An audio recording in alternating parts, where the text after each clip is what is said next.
It was a night that refused to be silent, a thing crawling with the whispers of the dark and devoured by a sky so black it seemed to consume light itself.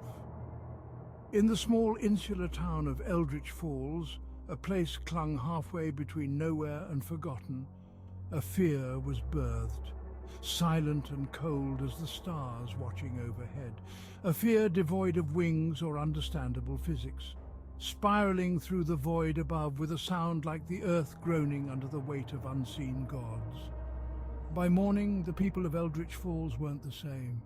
They were cocooned in the icy grips of an experience too dreadful to voice, a witnessing that chained itself to your bones like winter frost. The first to see it was old Marty, down by the lake, fishing in the dead calm of twilight. Marty hadn't seen much in his life that scared him, not since Nam, but what danced across the blackened waters that night sent shivers through his core and left his hands numb as he clutched his fishing pole.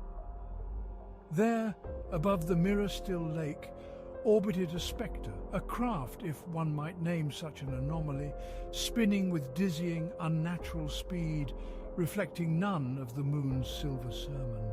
It wasn't just the sight that harrowed Marty. The wingless craft made no sound, no whisper against the air, defying not just gravity but reason itself.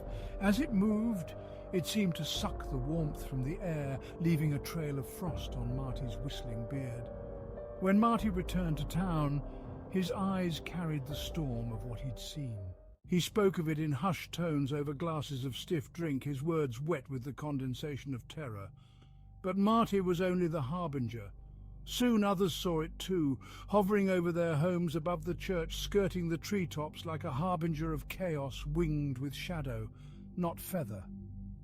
Reports stumbled in, each more frantic than the last, scribbled notes handed to Sheriff Holbrook, who kept them in the top drawer of his desk, unsure whether to dismiss them as collective hysteria or acknowledge a terror too terrific to contemplate. As the sightings grew in frequency, so did the whispers. The once peaceful town found itself spelunking into the depths of paranoia and fear. Isolation, both psychological and geographical, became their shared solitude. Eldritch Falls, once a tapestry of mundane rural existences, now threaded with the chilling spectre of the unknown dancing devilishly just beyond their comprehension. In the heart of this brewing madness stood Anna, a schoolteacher and lifelong resident. The inexplicable had brushed past her reality, leaving it smeared with the ooze of the uncanny. Each night as she lay in bed, the silence was denser, filled with the potential sounds of that dreadful apparition coming closer. Eventually, sleep became brief, haunted intermissions between stretches of fearful vigilance. Anna's dreams, once filled with the mundane or the joyful, now replayed that wingless horror, its mocking defiance of the laws of nature, both a puzzle and a predator. The climax came unannounced, a collective sighting during the annual Harvest Festival. The entire town, gathered on the green, watched in horror as the craft surged overhead, its presence a massive pressure that pushed at their eardrums, a sonic dread that filled their mouths like ash. It was then that the craft did something new. It vanished. Right before their eyes, not with a bang, but a whimper.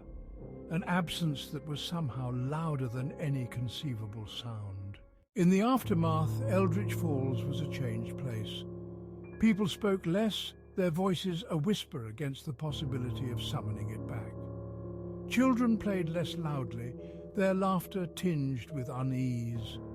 The mysterious craft, or whatever it had been, left no trace, except in the shadows that lengthened a little more quickly each evening, in the cold draughts that wandered through homes, refusing to be entirely banished.